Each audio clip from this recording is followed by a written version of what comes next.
Hey guys, what is up? It is Michaela back again from Invisible Reads. Today I am here to do my Diversathon TBR. As you can probably tell, I have quite a few open spaces on my bookshelf, and that is because I've taken these books off so I can show you the diverse reads I hope to get to.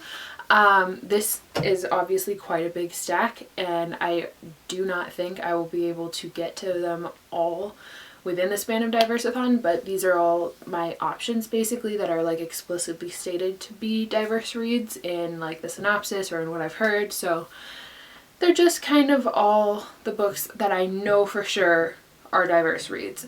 Other books on my shelf could be diverse reads, but I'm not completely sure. The Diversathon is running from January 22nd to January 29th, so Sunday to Sunday, and there's no real challenges just beyond reading diversely and reading own voices. So reading from authors that have the same experience as the characters they're writing about.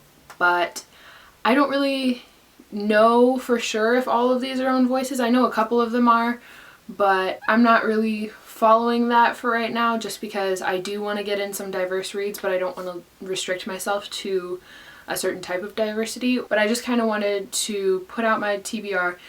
Hopefully this will be going up Saturday, the day before the readathon actually starts. These books are all the books on my shelf that have explicitly stated that they're diverse reads, like I said, but these are not all the books I'm going to be getting to. They're kind of in order of what I want to read, from like the top being the most and the bottom being like the least prioritized, but I really want to read all of these obviously because I own them. Let's just get into it. So the first book I have here is 5 to 1 by Holly Bodger. This book is about, I believe it's set in like a near future type world, and it's set in India, where because of the huge emphasis on having boy children to pass on the family name and all that kind of thing, there is a huge scarcity of women, and the ratio is 5 to 1, like it says.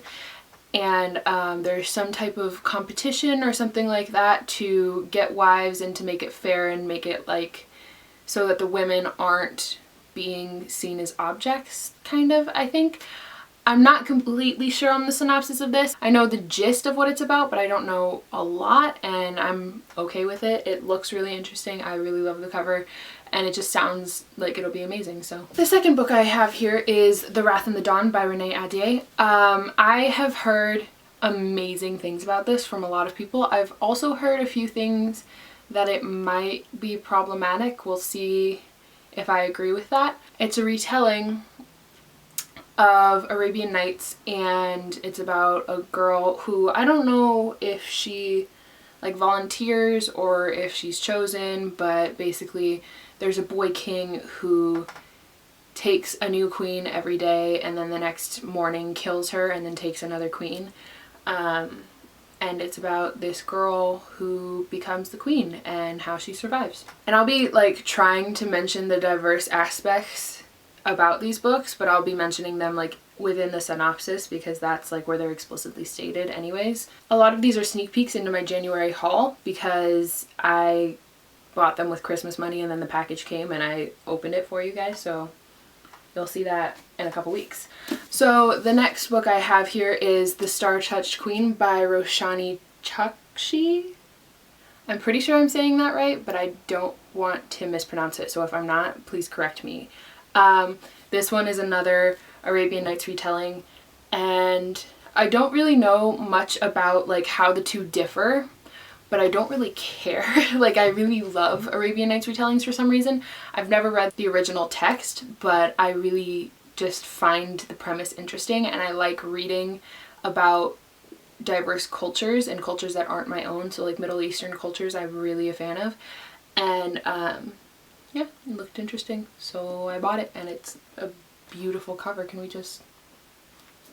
So the next book I have here is Everything Leads to You by Nina LaCour. I have wanted to get this book for years, and I finally found it, and I bought it immediately. This is about a girl who I believe is a lesbian or bisexual, I'm not completely sure, and she wants to become a set designer, and like it's not a coming out story or a coming of age story or anything like that. She's already out, she's already proud, and she's just kind of finding her place in the world. I believe there is like a love story that happens in this and kind of her figuring out her career and that kind of thing, but beyond that I'm not very sure as to what's going to happen, but it sounded interesting, it sounded diverse, so I picked it up. Okay, this one I've had on my shelf for a while and I want to correct that and I want to read it, and that is Carry On by Rainbow Rowell. I have had this book maybe for close to a year now. I just really want to get to this. Like, I just really want to get to this. It's the fan fiction that the character Kath writes in Fangirl by Rainbow Rowell, and Rainbow Rowell wrote the fan fiction and published it because I guess a lot of people wanted it, and I'm really interested. I kind of want to read Fangirl again and before I read Carry On, just because I feel like I want to know what's going on and like know how it ties into that story. Plus I just really love that story and I want to reread it.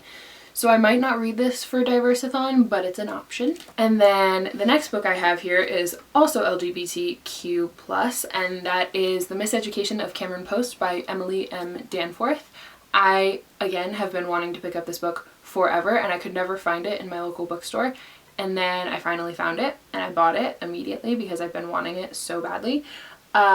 This is about a girl named Cameron Post, and her experience kind of living and coming out in the 80s and dealing with her parents' death and all that kind of thing. It is a chunky book and I'm excited to see what happens in all that time, but I'm also a little nervous because I've already read a chapter of this book and I really like Cameron. She just seems like a super sweet little girl, because like in the beginning of this she's like 12 years old and I want her to be okay and I'm scared she's not going to be, and I want my babies to be okay. But like I said, this book is a little chunky, so I don't know if I'm going to be getting to it during the readathon, but I want to get to it at some point, and it is diverse, so if I feel like reading it, I'll pick it up. The next book I have here is Holding Up the Universe by Jennifer Niven. I have not heard the greatest things about this author. Her first book, All the Right Places, from what I understand, you either love it or hate it, and I have a couple friends who have been in the hate it category because of some problematic themes, so we'll see how this goes for me. But this is about a girl who has recently been named America's Fattest Teen, and her going back to public school for the first time and kind of dealing with that, and also her interactions with a boy who has some sort of disorder. I don't remember what it's called and I don't want to mispronounce it because I do remember it being kind of complicated. It basically makes it so that he can't recognize people by their faces. He has to pick other aspects of them to recognize them by, whether it be like physical features like their hair or their body type or anything like that, or like their mannerisms, the way they walk, the way they talk, that kind of thing. And them kind of dealing with their struggles and meeting and that kind of thing. I picked this up because it does feature a diversity of body types, which really excites me because I am a plus size woman and I like reading about people that are like me, which you don't see a lot in YA contemporary and that kind of thing, so I'm excited. So the next book I have here is To All the Boys I've Loved Before by Jenny Han. This is about a Asian American girl named Laura Jean, and she writes love letters to every boy she's ever liked or loved, and then she stashes them away and never gives them to them just to kind of get over them, I believe, and then one day these letters get published and she has to kind of deal with that. I am going to be honest, I read the first like chapter or so I think a while ago and I really didn't like it because Laura Jean felt so juvenile to me. Like, she's supposed to be 16 and I'm very close to that age, so I know what a 16-year-old is like, and she just sounded like she was like preteens, like 12 or something like that, and I really didn't like that. But then again, I was also in a reading slump when I read this, or when I started reading this, so I don't know. We'll see how I feel about it I probably won't get to it in the readathon just because I'm not as excited about it as I am for some of the other books, but it is racial diversity and that is super important. So I'm excited to get to it at some point, but I'm also a little apprehensive. Oh my gosh, it ripped! I have no idea when that happened. Aww. That makes me sad. And then the last book I have here is There Will Be Lies by Nick Lake. This book is about, it's strange. I read like the first half of it, kind of. I don't know. It's about a girl who gets like hit by a car and she doesn't die, and then her mom kind of like freaks out and takes her out of the town where she's been living basically her entire life. And then you don't really find out the diverse topic until about like 200 pages in, I want to say, which I really didn't like. But also I picked this up during a reading slump, so I'm not completely sure if it was like because I was in a reading slump that I didn't like it, or because of the writing or something. I don't know. I'm apprehensive to get back into this because this girl has a disability that, again, you don't learn about until about 200 pages into the book, and it's kind of used as like a plot twist, and I didn't like that, and I don't know. I'll probably get back into this at some point and read it because I'll have to reread like the first couple hundred pages so I can finish it. But it was like really weird, and I went into it thinking it was going to be a contemporary, but then it turned out to be kind of fantastical and I wasn't sure what was going on, so I don't know.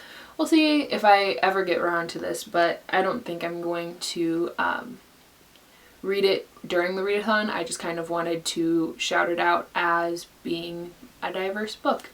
Can't really tell you what type of diversity it's going to be though, because that's kind of a spoiler, because like I said, it's kind of used as a plot twist. I'm very excited to participate in the Diversathon this January. I didn't get to participate in December, the first one that was going on, the kind of like diversity bingo, just because I think I learned about it when it was like halfway through December, and I didn't have any any books that would fit in those categories, and I didn't feel like buying a lot because I knew I was getting some for Christmas and that kind of thing, so But I also am not participating in Diversity Bingo 2017 because I don't have a lot of books that would fit in that category, and I'll talk about this in my reading resolutions video, which should be going up next week.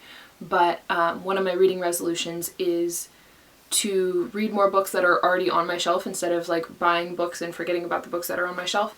So I don't want to buy like 36 new books to fit in those categories when I have so many already.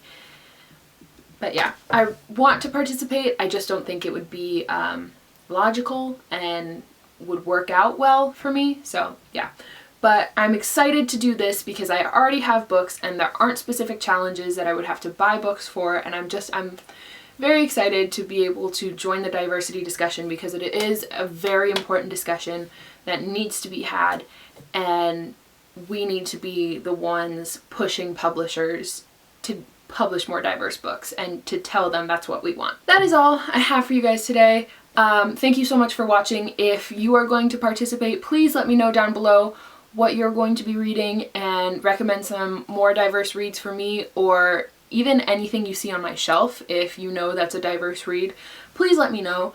My Goodreads will be linked down below as it is in every video, and it has my TBR shelf on there, which is all the books I own that I have not read yet. So if you see any of those besides the ones I mentioned that are diverse and have some aspect of diversity, please, please, please let me know about it, because I would love to shout those out and read them and put them higher up on my TBR and really make them a priority. So thank you guys so much for watching, and I will see you all next time. Good.